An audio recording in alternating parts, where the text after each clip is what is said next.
Gabon guztiei, zinema gustukoa baduzue, hemen duzue zita. Eusko ikaskuntzaren mai ingurutan, beti bezala, Radio Vitorian.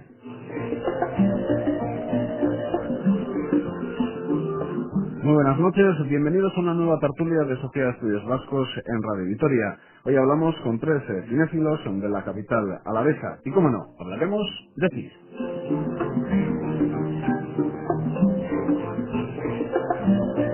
Presentaciones y comenzamos. Josemi Beltrán. Josemi es el director del Festival Cortada y responsable del Cineclub Orrun. Josemi, Gabón, buenas noches. Gabón. Seguimos con las presentaciones. José Luis Ramos, director de la Semana de Cine Vasco. José Luis, Gabón, buenas noches. Buenas noches. Y tercer invitado, tercer hombre también de audiovisual de la materia, Fernando López Castillo, coordinador del Festival Audiovisual de Vitoria-Gasteiz. Fernando, Gabón, buenas noches. Gabón. ¿Hablamos de cine? Tenemos mucho tiempo por delante, ¿no? Sí. Tenemos mucho tiempo por delante, muchos vértices. A vosotros, principalmente, ¿cuál os gustaría destacar en un comienzo, por lo menos? No sé si formación, no sé si salas, no sé si cineastas alaveses. Fernando, ¿por dónde empezamos? El audiovisual es un conjunto de factores, no solamente de exhibición, sino de producción y de formación, fundamentalmente. Vitoria se ha destacado fundamentalmente por la formación y por la serie de festivales que ha creado, y yo creo que esos son los dos aspectos más importantes que igual podemos tocar. ¿Se ha destacado, sigue destacando en formación? No, en este momento no. Ha habido una época en donde aquí se hacía formación especializada en el audiovisual que dejó de hacerse a través del Centro de Imagen. Todavía está la SP de las Artes, pero yo sí noto un vacío en cuanto a la posibilidad de formación ligada a la creación, ligada a la experimentación audiovisual. Me parece una ausencia significativa en general en toda la comunidad autónoma. Para garantizar el futuro también de cineastas en nuestro territorio y en toda la comunidad. Centro de Imagen, ¿qué era el Centro de Imagen y por qué desapareció? Esas cosas son difíciles. ¿Por qué se creó? Yo creo que había esa ausencia y hubo la confluencia de muchos factores. Primero, el apoyo institucional. Segundo, la interlocución con un sector creativo muy importante que había en la ciudad y en Euskadi en general. Y eso permitió, además, que se crease algo con mucha libertad creativa. ¿Era totalmente público, soportado por arcas públicas? Totalmente, sí. Estaba dentro del marco de la formación ocupacional y además tenía el 60% de la financiación europea, del Fondo Social Europeo. ¿Y dependía del Departamento de Empleo del Ayuntamiento de Vitoria? Exactamente. Yo creo que fue una época necesaria, muy interesante, muy creativa, que dio varios realizadores y sobre todo como Juan Navajo, Doronsor o otros muchos, y sobre todo técnicos que trabajan ahora prácticamente en todo el Estado español. ¿Por qué desapareció? Pues también fue la confluencia de factores, a mi juicio precipitadamente, porque cuando se estaba haciendo un proyecto para que se reconvirtiera en una especie de fundación, etcétera, en previsión de que iban a entrar los países del este, estoy hablando del año 97, en la Comunidad Económica Europea, parecía que los fondos se iban a trasladar más bien hacia estos países, cosa que ocurrirá, pero se adelantó en 7 años la decisión. Yo creo que ese fue el error, porque habría dado tiempo a consolidar en Euskadi ese centro que yo creo que todavía hace falta, pero bueno, eso ya es... vuelve a tener que ser necesario la confluencia de factores. Todos estos son necesarios para que algo así se pueda volver a crear. No hay centro de formación de cineastas ni aquí, ni en Bilbao, ni en Donosti. Hay varios centros de FP y está la universidad que da formación audiovisual, pero yo cuando hablo de un centro especializado es un centro que podría ser perfectamente programas de 2 años especializados para hacer directamente ficción, o sea, guión, producción, realización y sobre todo experimentación.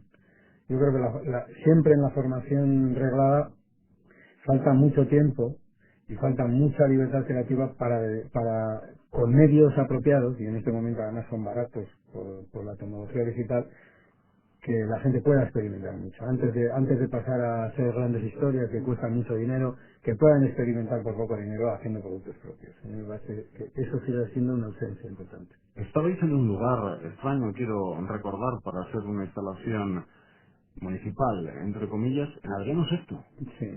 Sí, pero eso no importa. En este país hay una tendencia horrorosa a pensar primero en el continente. Hay que hacer grandes edificios para todo, ¿no? Y cuando lo que importa siempre es el contenido. ¿Qué estabais? ¿En unos pisos? Era un bajo de una casa que tenía 400 metros. Bueno, no estaba muy mal, ¿eh? Yo pienso, hombre, no había plató, luego hubo que construir uno, en fin, las condiciones no eran las mejores, pero sin embargo, ya digo que eso para mí siempre es secundario. Cuando alguien quiere hacer un edificio singular que se destaque por su arquitectura, pues tiene que ser consciente que quiere hacer eso, pero si alguien quiere hacer formación y quiere ayudar a la producción en serio y quiere ayudar a los creativos, eso es secundario. El continente es secundario. Y alguien que quiere formarse y que quiere prepararse antes de dar el salto a hacer, primero aprender, en la actualidad un joven, una joven, ¿qué tiene que hacer? ¿A dónde tiene que ir? Normalmente va por 2 días y además eso luego en los festivales se refleja y en las propuestas que hacemos de futuros festivales también. Lo normal es que vaya a la FP, que tiene formación fundamentalmente técnica, o sea, toma de imagen, sonido, No postproducción. artística. No tanto. De hecho, yo he hablado con ellos hace pocos días y eso, me echan un poco en falta la posibilidad de hacer un guión, de hacer algo creativo, un documental, un corto. Eso siempre falta, no del todo, cuidado, tampoco se trata de resaltar lo negativo, sino que yo creo que es necesario que haya muchas posibilidades de hacer prácticas. Entonces, eso falta, y entonces se puede ir por aquí, se puede ir por la universidad, por la rama audiovisual, pero aparte de que ya digo que creo que eso necesita de una formación específica y especializada, hay otra vía que es tan importante o más que esta, y es la autoformación. Ahora hay mucha gente que hace un corto, que se empeña, luego consigue que le apoyen porque el corto ha ganado un premio y Sí, ahí además, está. tal como decía Fernando, los medios cada vez son más accesibles, ¿no? Y la tecnología digital hoy en día posibilita esa autoformación y ese rodaje por parte de uno mismo de una forma absoluta, ¿no? Y el propio hecho de mucha gente de ver cine, yo me acuerdo cuando hablábamos con Juan Bajo y yo en su tiempo también, él renegaba un poquito, entre comillas, de la formación más reglada, ¿no? Y ni siquiera de ver cines ajenos, Decía ni de conocer el pasado, ¿no? que en formación profesional, en donde estaba él estudiando, no le enseñaban nada que tuviera que ver con el cine. Sí. Eso es un caso, y hoy es verdad que eso es mucho más fácil. Luego está, bueno, pues la migración, que yo sí que conozco, y bueno, pues por el contacto también con gente o más joven ahora, los de mi generación, que son los que se formaron también allí hubo gente del centro de imagen, y como decía Fernando, también hay gente trabajando en todos los sectores del audiovisual, pero han tenido que irse a Madrid, a Barcelona a trabajar, tanto a televisiones como al mundo del cine, etcétera, ¿no? Y hay mucha gente pues opta por la vía de las escuelas en Madrid o en Barcelona, ¿no? Que, bueno, pues parece ser que desgraciadamente a nivel industrial pues el centralismo es bueno, inevitable, ¿no? Y bueno, lo denuncian ya cineastas incluso más consagrados, y el hacer una producción desde aquí dentro es muy difícil, ¿no? ¿Qué nombres destacaríais? Sé que podemos ser muy injustos, pero por situar a los oyentes de aquel centro de imagen, ¿qué nombres salieron? Aparte de los comentados, Juan Bajo Juan Abajo, Soro. Soro, Roberto Francisco, hubo una gama de Andavarás. Yo recuerdo gente de los másteres que hicimos con la universidad, había gente importantísima, por ejemplo en el 3D, que casi nadie conoce, pero bueno, 3 dimensiones. en 3 dimensiones, Eneca Aranzábal, Cariñe Castresana, Xavi, que ahora mismo trabaja también en Madrid. Más Mendía creo que tuvo relación también, que va a ser posiblemente uno de los directores de fotografía más prometedores del cine español, está haciendo, ¿no? Sí, pero bueno, efectivamente es injusto porque hablamos de decenas y centenas de personas. O sea, que todos ellos, pues unos quizá con un nombre más conocido, porque en este mundo a veces uno hace una pequeñita cosa y se hace súper conocido y otro hace 50 buenas y apenas le conoce nadie, por eso yo les pongo al mismo nivel, ¿no? De alguna forma. José Luis, antes de la experiencia de este centro de imagen, los hombres y mujeres relacionados en Álava con el cine eran autodidactas. No, había también cosas. Lo que pasa es que me parecen eso ya casi tiempos prehistóricos hablar de ellos, ¿no? Pero estaba la sesión de cine del Consejo de Cultura, de la Diputación, así como suena, con ese título tan rimbombante, ¿no? Y estaba pues todos los pinitos de cine amateur que hacíamos, o sea, todos nos metíamos, desde los tiempos del 8, el mítico 8, después ya pasamos al Super 8 y no digamos lo que tenía la suerte de rodar con una Boles en 16. Eso era lo que había. Se organizaban cursillos dentro de la propia estación de cine, se hacían rallies no fotográficos sino rallies de cine, se repartían un rolito por barba y a ver, en 3 minutos y medio de cine, a ver qué eras capaz de hacer sobre un tema dado. Eso es lo que se hacía. El propio Cineforum pues tenía, pero ya eso era más a nivel de estudio crítico del cine ya industrial, no de hacer cine, pero el Cineforum pues también hacía ese tipo de cursillos de cine en general y también algún pinito pues con, yo recuerdo películas también muy lejanas en el tiempo, El Patín que rodamos, El Hombre Oculto y cosas raras. Lo mismo tratábamos una película turística en Super 8 por Vitoria que hacía es una cosa que parecía de Kafka, ¿no? Es decir, pero son tiempos... ¿Has citado El Hombre Oculto de Alfonso Umbría? No. Antes que Alfonso Umbría nosotros tuvimos, bueno, no era él sino un hombre oculto. Ajá. Para ser exactos, el nuestro era un hombre oculto. Pero antes que la película de Alfonso Umbría, nosotros rodamos un corto, un hombre oculto, que tenía lugar, además recuerdo perfectamente, en una habitación del Cineforum, de donde estaba la sede local del Cineforum. Y eso es lo que se hacía también en aquellos tiempos. Si quieres mucho más sencillo, no había más que el cine de aficionados, pero lo del centro de imagen y nuevas tecnologías ya es otra cosa ya más seria y que ojalá volviera, yo creo. Eso es una asignatura pendiente en Vitoria por recuperar. La Vitoria de los 50.000 habitantes, anterior a la expansión industrial que se vivió en la ciudad, con la llegada de miles y miles de personas hasta la capital alavesa, ¿era una ciudad cinéfila? Yo creo que sí. Se veía mucho cine. Y se veía mucho cine puesto que yo creo que tampoco costaba lo que cuesta hoy, ¿no? Que tampoco podemos decir que sea caro. ¿En relación con el poder adquisitivo crees que era más barato? Sí, era más barato, era mucho más barato que el cine. Luego aquellas inefables sesiones dobles que nos tragábamos, no sé, además ni te despechaban, veías las dos películas y querías continuar, te podías llevar la merienda, no sé.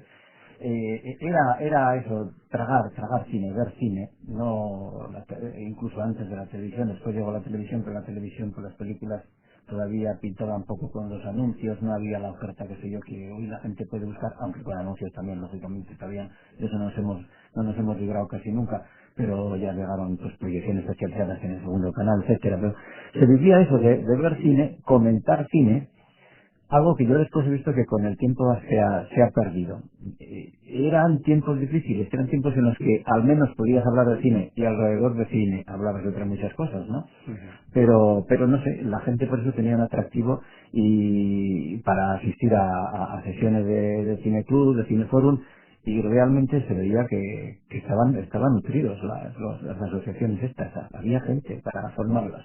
Además había una cosa, yo creo que recordarás el Centro Obrero, con las sesiones aquellas fantásticas, todo el mundo comiendo cacahuetes, y luego, por ejemplo, lo que ahora se llama San Viator, entonces se llamaba San José, donde está Vendarao ahora, todos los colegios tenían cine. Jesús Obrero era tenía, obligatorio, además iba a cine. Jesús Obrero tenía una proyección fabulosa también, además Cine, 35 milímetros, 35, cada uno tenía proyección, sala de cine, y todos. Veíamos cine y acabábamos alfombrando con pipas y cacahuetes de las caras del suelo también. Juanma Bazcoitua supone un antes y un después dentro del cine hecho en Álava. Hombre, yo creo que a nivel de visibilidad, ¿no? Por eso es un concepto ahora que se utiliza mucho, yo creo que es un momento clave, ¿no? Aparte de que junto a él hay otros directores vascos que coinciden en el tiempo, que suponen un poco, bueno, pues un renacer de todo el cine en el Estado. Pero el momento en el que Juan Bazcoitua gana el premio gordo del Festival de San Sebastián con sus Alas de Mariposa es una revelación para muchos, ¿no? Y hace que al cargo de crear además con esa, bueno, pues iniciativa, peculiar empuje que siempre han tenido de intentar hacer las cosas desde aquí, con gente de aquí, Independiente. en paisajes de aquí, ¿no? Que se revelaba también un poquito frente al aparecer siempre en las películas, pues las mismas calles de Madrid y de Barcelona, y el contar las historias siempre desde esos lugares y desde esos puntos de vista, y su reivindicación de un cine fresco, de una mirada diferente, hace que todo el mundo mire hacia acá, ¿no? Y que, bueno, yo creo que a raíz un poco de su popularidad en aquel momento, luego, bueno, pues vendrían sus culebrones posteriores, desencuentros con la industria nacional inevitablemente, pues hace que mucha gente, técnicos, actores, músicos, hayan trabajado en otras películas del cine español, ¿no? Yo creo que para mí es pues un nombre importante, y creo que lo sigue siendo, y de hecho espero que bueno, que ahora con su reaparición, con su nuevo largometraje, bueno, pues la atención de los medios y de los jóvenes aspirantes a cineastas va a estar puesta en él, ¿no? Siguiendo en esa misma línea de independencia, de medios propios, de productora propia, en esa línea también parece que va el trabajo que va a realizar. En este sentido, sigue siendo injusto, una pregunta hasta puede ser populista, nacionalista, barato, pero si digo Juanma Bajo Ulloa, Tinieblas González, ¿qué pasó? José me olvida alguno de los primeros espadas del cine hecho en Álava, hablando de directores. Sobre primeros espadas no, pero también hay más. Está Dorronsoro, hay Iñaki Dorronsoro, hay gente que estamos esperando con ganas de que se les oiga y se les vea también, porque ilusión la tienen a montones. Luego está Y aquí Dorronsoro está localizando ya para su primer largo, ¿no? Para eso se para. Roberto Francisco estuvo, no sé cómo tiene, pero tenía un proyecto de serie con otros 4 realizadores. No hay que olvidar a Miriam Ballesteros en el terreno de la animación, del dibujo animado. Que Oiga, comentario también, sí, es otra veterana ya, solo que dentro de la animación. Pero en cantidad, si nos vamos al número de largometrajes, pues el primero, por supuesto, es Bajo Ulloa, que pasó fue también Rueda este año, creo que ya su primer largo. El Y domingo nos decía que ha firmado 3 largometrajes. A ver. 3. Bueno, a ver si es verdad. Es chocante porque Ojalá. durante años ha tenido que estar luchando con el guión para que se lo produzcan, y ahora ha firmado 3 películas. Ya tiene los títulos y las ideas en la cabeza. Es complicado este mundo del cine. Yo lo desconozco, pero cuando hablas con ellos es un mundo muy complicado. No sé si de grandes nombres y apellidos que yo desconozco, de grandes productoras, y vete tú allí con tu guión. Sí, aparte de las dichosas crisis, y Fernando, que ha estado también en comités de ayudas institucionales al cine, etcétera, no, y muy bien. produciendo, quiero decir que el problema en el Estado español se producen, dependiendo de los años, entre 60 y 100 películas al año, más o menos. Bueno, en Euskadi la media es de 3. Hay que tener en cuenta la calidad del cine de aquí, que tanto en los 80 como en los 90, con una media de 3 películas anuales, teníamos casi los mejores realizadores. Y eso, bueno, yo siempre lo achaco a que una sociedad en crisis en general genera necesidad de explicarse uno a sí mismo la vida y mayor creatividad. Le han salido películas hasta, perdón, para organizar una semana de cine vasco a José Luis. Y sin problemas, además. Sin problemas durante años, sí. Y yo no creo que estamos en otro momento en otro punto de inflexión. Yo creo que el año pasado hubo ya precisamente dentro de las ayudas del gobierno vasco ya hubo apoyo a 7 largometrajes, me parece. Creo que ahora están a punto, no lo creo, porque de apoyar otras tantas, y creo que estamos de nuevo en una fase interesante, porque además han propuesto una serie de medidas. Sobre todo, siempre el problema ha sido que en este mundo el realizador casi se convertía en productor, había poca profesionalidad, había poca separación entre el productor y el realizador, y creo que estamos entrando en una fase de profesionalización de la producción, incluso con las medidas que va a tomar el gobierno vasco de hacer descuentos, subvencionar directamente descuentos de letras, etcétera, o sea, buscando otras modalidades de financiación un poco más estables, ¿no? Analizándolo desde un punto de vista más industrial, no solamente artístico. Por lo tanto, hay una parte económica y de dinero público para fomentar y apoyar el cine hecho desde aquí. Sí, sí. Lo que pasa es que hay yo creo una asignatura pendiente en ese sentido también económico con respecto al cine en el Estado en general. si nos fijamos en cantidad de películas europeas, vemos que tienen financiaciones el banco tal, el banco cual, no sé qué. Aquí las entidades bancarias no se han metido con el cine, no se lo han tomado en serio. Pues lo Ni mismo siquiera la Caixa. ni la Caixa, no, que yo sepa, Aquí aparecen más ahora casi las marcas de cerveza, estamos Sí. viendo en muchas películas del cine español, marcas de cerveza que patrocinan. Es algo que no entiendo, no se han tomado el cine en serio, y Pero eso como una es- industria también, y algo que tenían que romper también, otros países lo hacen. Es muy sencillo de entender, es decir, la banca solamente se mete donde hay negocios, es decir, en la inmobiliaria está metida completamente.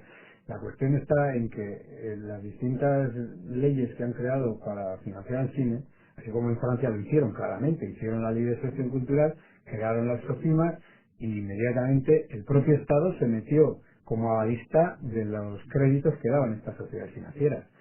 Eso no se ha hecho en el Estado español. En el francés han conseguido un 50% de cuota de pantalla y aquí tenemos el 15%, como mucho, en el mejor de los casos, porque el 80%, el 85% de las entradas es cine americano.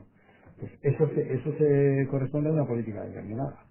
Si la banca viera negocio, entraría, no te quepa duda. Entonces, claro, de las 60 o 100 películas que se hacen en el cine español, eh, muy pocas son rentables y superan una cifra de 500 La cuota de millones taquilla normalmente la acaparan por un puñadito de títulos, tres películas o Y en algo tu así. opinión, ¿por qué? ¿Por qué ocurre eso? ¿Por qué solo se coge ese 15% de taquillas? Yo creo que son varios factores. Uno, que normalmente los medios de producción se ven en las películas. Quiero decir, la media hace unos años, incluso ahora, yo creo que del cine español está en torno a 2 millones de euros. Quizás inflándolo 3, pero Por supuesto. Por película. por película. La media del cine americano está en unos 100 millones de euros de media. Entonces, eso se nota, quiero decir, a la hora de ver la postproducción, cómo se rueda, etcétera. Yo siempre he creído que es más importante el guión que los medios técnicos, pero al final eso se nota. Luego está el lenguaje, y también se nota en los medios. Si tú haces un montaje, por poner un ejemplo, un spot de publicidad y un cortometraje. En un spot cada plano dura un segundo, en un cortometraje cada plano dura a veces un minuto o medio. ¿Eso qué quiere decir? Que para rodar un segundo a segundo necesitas muchos más medios. Y la gente no se nos acostumbraba al ritmo del spot publicitario. ¿Todo esto qué hace? Pues que el cine de aventuras, Matrix, etcétera, etcétera, tenga mucha más aceptación, y además la gente que va al cine tiene 20 años, en su mayoría. Todo eso va acabando. Y en ese sentido hay una cierta invasión cultural, incluso en la manera de ver.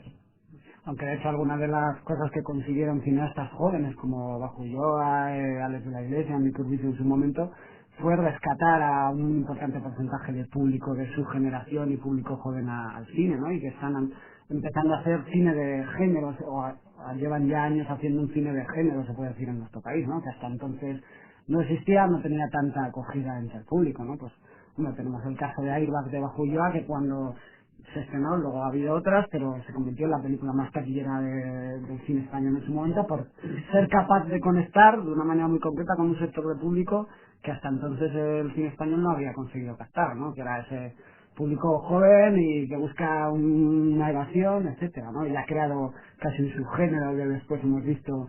Incluso Carra Alejandro va a estrenar ahora otra nueva película dirigida por él, ¿no? De Terapia, que se va a estrenar dentro de muy poquito, que es otro hombre que hemos olvidado, pero que también se ha convertido en director de cine, no solo en actor, en el caso de Carra Alejandro, ¿no? Eso sí, luego quiso dar un salto, me imagino, entre otras cosas, en presupuesto para Capitán Trueno, y aquello no daba lo que iba a ser un proyecto con no sé cuántos efectos especiales, este presupuesto, y por detrás el apoyo económico para realizarlo se fue ajustando en el presupuesto hasta que él dice: yo no podía hacer ya aquello. No era lo mismo. Hace poco se ha anunciado que parece que hay intenciones de volver a retomar ese proyecto con otro director por parte de la misma productora catalana, Filmas, ¿no? Pues bueno, esas cosas del mundo del cine, se anuncian tantísimas cosas que luego no se hacen, es un día a día, ¿no? ¿Cómo es este mundo? Es un mundo igual que en otras industrias donde las multinacionales están acaparando y se están haciendo grandes y más grandes, y el pequeño lo tiene más complicado para coger su pequeño mercado. Esa es la situación actual, desde luego, ¿verdad? Y además la multinacional, antes sabíamos que era multinacional de producción, los grandes estudios de Hollywood, la Warner, o cualquiera, la Metro. Pero es que ahora ya no, ahora ya copan todo. Producción, distribución, exhibición. Exhibición también. Y la Warner. forma de poner las películas. Y hasta las Y palomitas. hasta las palomitas le van a poner, yo creo que, o van a sacar, en lugar de la Coca-Cola, que me imagino que tendrán participación en las acciones, también ellos, pero hasta sacarán hasta igual la zona de la vida especial. Y Estados Unidos están en Frankfurt, también están en Vitoria. Estas grandes multinacionales. Sí, y además utilizan técnicas muy variadas. 9 semanas y media es una película que está considerada como europea, como holandesa. Pues es una película americana que consiguieron, al dirigirla a Verhoeven, que fuera una película europea. Entonces la manera de distribuirla en Europa es distinto. Porque en aquella Distinto época- básico, quiero decir. Distinto básico, Distinto perdón, básico, sí. sí. Porque en aquella época había que estrenar una serie de películas españolas, estaba la cuota aquella famosa Cuota europea, antes de poder estrenar una película americana. Entonces lo que hacían era, o bien le cambiaban de nacionalidad, o simplemente decían distribuir 3 películas que en realidad luego no estrenaban para estrenar la película americana, porque sabían que hacían toda la taquilla con eso. Es una política a nivel estatal, ¿no? Y aquí, bueno, pues lleva muchos años diciendo que hemos entregado ese terreno, ese mercado a la industria estadounidense, ¿no? Y que, bueno, por lo que sea ha interesado más económicamente ahora parece que dicen que quieren apostar por una vía similar a la francesa que comentaba Fernando, esa cuota un poco de pantalla y esa excepción cultural en todo, ¿no? Vamos, lo de Besta en Vitoria es una excepción en el mercado actual, incluso, de la exhibición. Es una excepción, pero porque también tiene que buscar sistemas, no llegar a ser una multinacional, ¿no? Pero sí una nacional, vamos, por llamarlo de una forma que nos entendamos. Tiene también que unirse pues con una cadena en Bilbao, otra cadena en Logroño, otra cadena en Pamplona de cines. Vamos, como Polcayo. Exacto, y ya no son solo 7 y 6, 13 cines suyos, sino más los otros 13 del otro, los 15 de no sé qué, es decir, ya hacen un grupo fuerte que no será como una multinacional como la Warner de todo el mundo. Pero en fin, ya ¿Por qué te tienes que ir? ¿Para comprar la película que vas para pelear en esa película, porque si no, esta película se la van a dar La exhibición, la distribución, pues funcionan por paquetes, por presión, uno tiene que poner tal película y si quieres esa, a cambio tienes que poner otras 3 que son, unos bodrios impresionantes, pero te obligan a ponerlas, ¿sabes? Así que si yo soy un director conocido mundialmente, voy a firmar prácticamente la película, la distribución, donde se exhibe todo en el mismo paquete, aunque a mí, claro, solo me pagarán lo que tiene que ver con hacer la película. Bueno, hoy en día Spielberg será de los pocos que puede repetir, porque hoy en día las películas son más de los productores que de los directores. más que del director, habla del productor, de la casa productora. Sí, yo creo que solamente Woody Allen y algunos otros pueden poner cláusulas de control sobre el producto final, normalmente lo ponen los productores, ¿eh? Y ya no entran los realizadores en la distribución, tiene nada que ver. O sea, Ni siquiera los más grandes, pues como el propio Martin Scorsese, que ha tenido muchísimos problemas con sus últimas películas, ¿no? O Coppola, o bueno, son directores que, pese a todo su prestigio, aureola, etcétera, pues solo el caso de Spielberg, que es un hombre que controla su propia empresa de todo tipo, ¿no? ¿Y esas grandes multinacionales qué nombres y apellidos tienen? A ver si me suena alguna.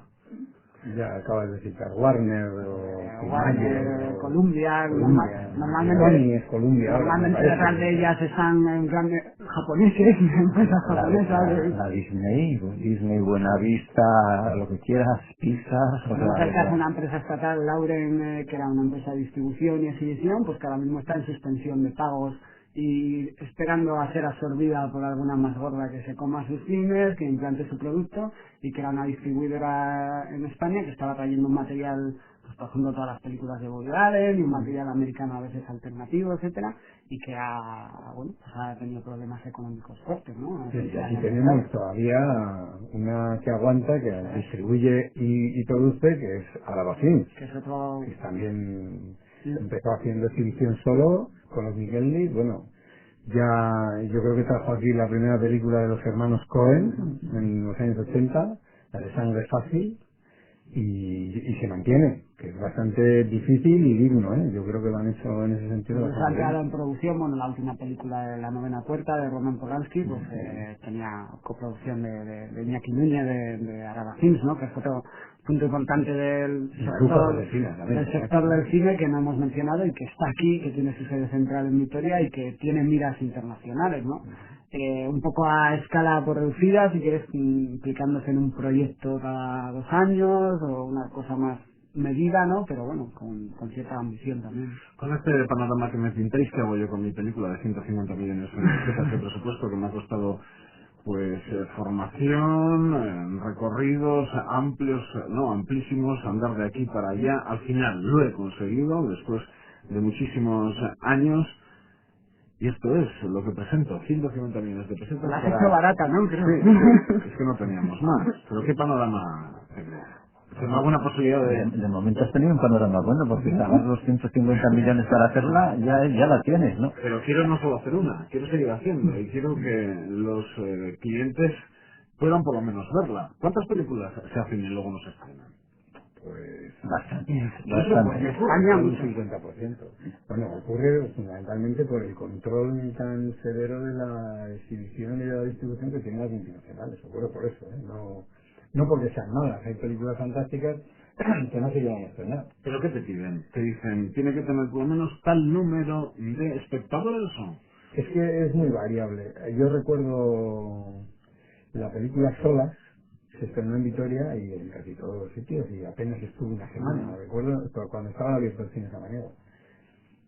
Y de pronto corrió la voz de que era una gran película. Bueno, era, desde mi punto de vista, mejor que la que ganó todos los Oscars ese año, hoy los Oscars, los Goyas de Almodóvar, que era todo sobre mi madre. Era el mismo tema y a mí me gustaba más. Bueno, a otros igual, pero cuando empezó a correr la voz, de pronto la trajeron y estuvo 12 semanas y ganó un Goya también. Y los exhibidores vieron que podía funcionar, pero de entrada con los criterios de exhibición que utilizan normalmente, la quitaron en una semana, la primera semana o la segunda como mucho. Luego estuvo más. Acaba de estar otra película hace poco tiempo, que esa ha aguantado un poco más, que se llama Las mujeres de verdad tienen curvas, que también la quitaron relativamente pronto. Sí, luego ha funcionado por el boca a boca. Ha ganado el Oscar y la han vuelto a poner. En la medida en que el boca a boca y algún premio obtenido, pues los exhibidores la repescan, pero no es lo normal, porque realmente la política es de paquetes. Entonces, si quieres traer Matrix o si quieres traer Harry Potter, te mandan otro montón de películas. Y los calendarios los marcan los estrenos norteamericanos, y más ahora que se está llegando a la política también del estreno simultáneo, sea en todo el mundo, a la vez en Estados Unidos y en Europa, o en toda Europa, ¿no? Pero pon la mía los martes y miércoles, aunque sea. Y hay que apoyarlas y hay que buscar circuitos de distribución alternativos. Pero esa es la función. los señores del cine quieren ganar entradas para mantener y seguir pagando a sus trabajadores, y si no tienen ayudas o obligación de hacerlo, pues ellos van a intentar apostar por lo que les da dinero o les sale más rentable programar. Y sobre todo si tienes la película en la lata que no la ha visto nadie, esto no puede ser ni que es buena ni que es mala, si no me dejan que la exhiba y que la vean para que digan lo que es. O sea, muchas óperas primas españolas, pues bueno, pues cumplen con se estrenan en Madrid, están los 4 o 5 días de esa semana, desaparecen del cartel y a muchas ciudades pequeñas no llegan ni siquiera tienen el número suficiente de copias para ser estrenadas en buenas condiciones, y luego la permanencia en cartel, que es un factor básico para que una película se conozca, pues no se da porque la acumulación de estrenos norteamericanos es tal que obligan a expulsar antes de tiempo a esas películas, que quizás si estuvieran más tiempo pues tendrían mayor acogida y mayor éxito, porque no cuentan con esa campaña brillante de marketing televisivo, etcétera, etcétera, y necesitan otros factores, ¿no? Pero sí que además hay detalles como que ya no controlan la exhibición, sino que controlan en qué salas te quieres. No, esta película la quiero que me la pongas en la sala 1, porque es la más grande, no sé qué. Sí, necesitan, te exigen el aforo máximo. O sea, ya hasta ya el último detalle, no, ya la estreno en mi sala. No, en esta, quiero que en esta sala, esta me la proyectes en esta sala. Por lo tanto, están distribuidos esas grandes multinacionales por todos los países, por lo menos occidentales. Me imagino que también ya no tendrán ningún problema en llegar a otros continentes aparte del europeo, y allí tendrán sus delegaciones, que son las que se encargan de manejar hasta el último detalle del mercado. Si bajas a nivel estatal, comentabas lo de tu película hipotética de 150 millones, algo más parece que le ha costado a Juan Maujullo, esta Frágil, con la cual, o sea, está paseando debajo del brazo por Madrid buscando una distribuidora que le encaje ese proyecto, que también esté un poco de acuerdo con la línea como él la quiere lanzar, y no la encuentra, ¿no? Y parece mentira que un hombre que hizo la película más taquillera del cine español, que dirigió la película más taquillera del cine español, que tiene un nombre, que ha hecho ya 3 largometrajes, etcétera, pues tenga dificultades. Pues imagínate si eres un... Bueno, a veces hay novatos que tienen más suerte que alguien que tiene ya un prestigio, ¿no? ¿Has contado qué pasó? ¿Qué pasó? Ojalá sea cierto que tiene no solo el síndrome de Svensson, sino que otras 2 ya esperando para hacer, o sea que... Ahora mismo no me acuerdo del título de la tercera, era un barrio del audio, no sé, la Ragoiti Forever. Una mezcla castiza. La línea de Kepa Sojo. ¿Qué ha pasado en Vitoria-Gasteiz?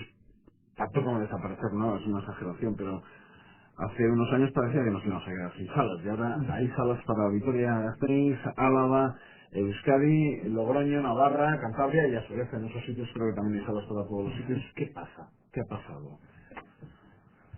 Es más que una casa por todos los lados. Sí, dicen que tenemos uno de los índices nacionales mayores de pantallas por ciudadano, ¿no? Y también de asistencia de esos ciudadanos al cine, por lo menos hasta... ¿Han sido los centros comerciales o es que esto está ocurriendo en todos los sitios? Es un fenómeno, es un conjunto de fenómenos. Primero, la sala grande de 1000 butacas, etcétera, dejó de ser rentable hace mucho. A todas las 6. Esa es. Todas las salas, incluso desde el punto de vista inmobiliario, es decir, era un local demasiado grande para poca rentabilidad. Y hay una tienda ahora textil maravillosa. Luego han entrado las grandes superficies, todas con un concepto global del consumo. Consumo de cine, consumo de caramelos y consumo porque puedes comprar el mueble y el aparato electrónico, todo a la vez. Incluso del ocio, en familia. O sea, a mí me parece también bastante peligroso, entre comillas. Es decir, que eso está haciendo que se abandonen los centros de reunión de la gente y cambiando las costumbres sociales. A mí me parece, y para el pequeño comercio, me parece un poco complicado, ¿no? Pero eso ha hecho que una sala muy pequeña se convierta en un centro de mucha más capacidad de rentabilización y de mucha más posibilidades de oferta, porque se ofertan 14 películas a la vez. Ocurre como en la televisión, resulta que se multiplican las cadenas y las salas y de lo mismo la oferta realmente a verla no hay nada tampoco, y las 14 y las 14 seguro que son norteamericanas, o sea que... Es decir, inicialmente existe ese espejismo y ese atractivo, pero luego la realidad... Sí, al parecer que el multiplicar salas multiplica posibilidades de películas, pero no es así. Y bueno, tú has mencionado el caso de los cines Besa, ¿no? Y es un caso es un circuito de exhibición que ha buscado un modelo de programación diferente al de los centros comerciales, porque necesariamente también tiene que buscarse ese hueco de un público distinto, ¿no? Y aparte de la filosofía del cine en el centro de la ciudad, pues quizás otra franja de edad en el público, pero que casi es un hueco ya de supervivencia, porque el público juvenil que va a ver las grandes producciones norteamericanas, pues va con la filosofía también del centro comercial, etcétera, etcétera, la sala gigante, de la pantalla apabullante, del sonido super cuadriamplificado, etcétera, etcétera, y todo eso se lo va a dar el centro comercial, ¿no? Para ver el gran espectáculo, ¿no? José, Besa estuvo a punto de meterse también en el centro comercial.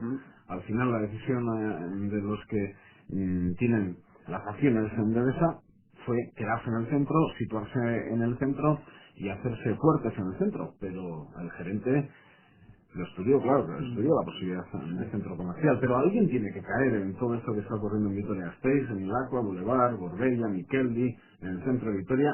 No hay para todos. Vamos a ver hace poco el cine azul ya definitivamente parece ser, ¿no? El de barrio, el pequeñito, o el alternativo. Bueno, alternativo. Eso es lo que pensamos nosotros, que no parece que no tiene sentido tanta sala, pero no sé, esta gente también por algo las abrirán, ¿no? Pero pueden con una visión de futuro, o porque si aquí el cine en sus salas está un poco más bajo, igual compensan con las que tienen en Corona o en Madrid. Son estrategias sabemos. Nacionales. Son estrategias económicas de esta gente que a nosotros, se nos escapan. Aficionados y forofos del cine, se te escapa. Simplemente lo ves como tú vas a ver una película. Y por eso, hasta luchando contra esos esquemas y esos modos distintos, hasta nos viene muy bien el DVD. Si alguna vez le haces el boicot a alguien, la veo en casa y no voy ahí. Fernando, para ir con este capítulo y terminar, ¿algún otro detalle que quisieras comentar sobre salas, espectadores, Vitoria?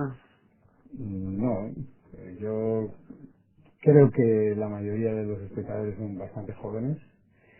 De hecho, yo estaba convencido hasta hace poco que entre 14 y 20 años estaba la mayoría de los espectadores. Acabo de leer un informe que habla más bien, lo orienta entre 20 y 30, no sé por qué se ha producido ese cambio en esta última década, pero en definitiva, yo creo que hay un cine que es de gran consumo, fundamentalmente basado en las aventuras de los conceptos especiales, y luego creo que hay un cine que sí, con esa película de 150 millones que El actor y el autor.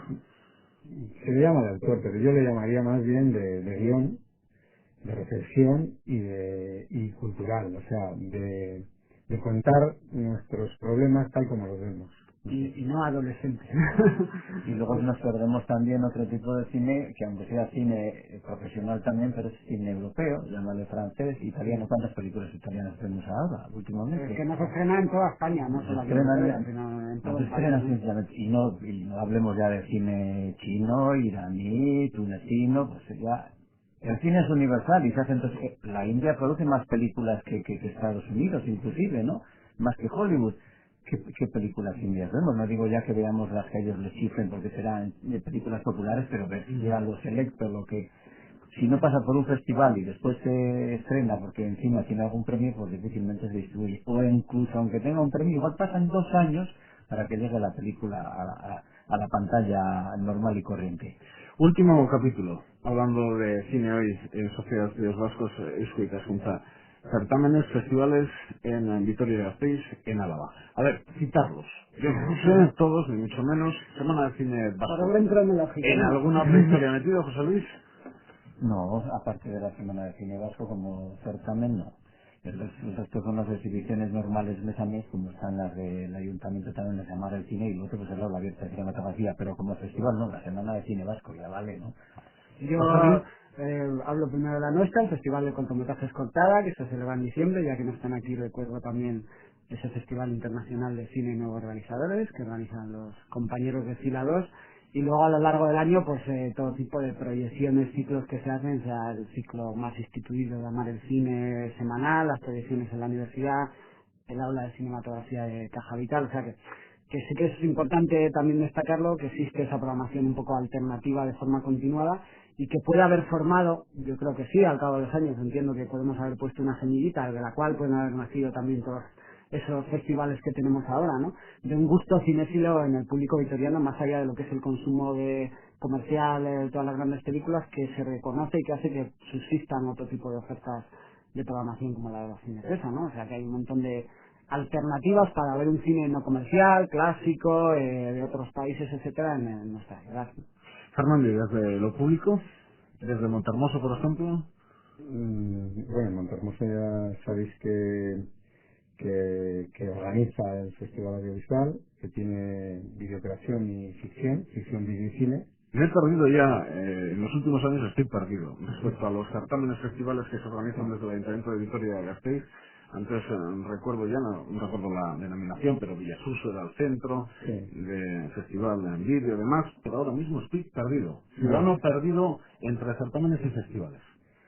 Bueno, hay una cuestión y es que las instituciones, como sabes, potencian, financian, ayudan, colaboran a veces y otras se organizan directamente. En este caso se organiza directamente el corte instantáneo, que es una cosa un poco como lo que hacían Ramos, que les daban ahí 3 minutos y es eso. Se les da una cámara, 8 horas de postproducción y venga, una cosa de 3 minutos.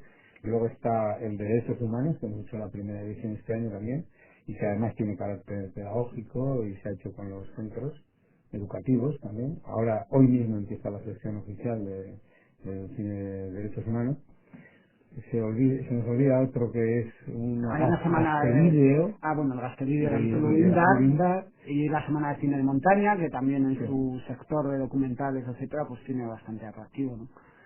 pero hay tela que cortar, ¿no? Y en la provincia también hay cosas, o sea que la Guardia ahora ya tiene una fuerza y un empuje importante en los pueblos, o sea que en los pueblos también está. Llodio parece que serían, que andan, que salen y se esconden. Creo que hace poco se ha fundado un nuevo cineclub, una asociación nueva. O sea que también en los pueblos hay en ese sentido, pero aunque no sean festivales, pues será el concurso local, no importa, no sé, como el de la Guardia, por ejemplo, los concursos locales, pero yo creo que el nivel de afición al cine, el caldo de cultivo sale de todo eso.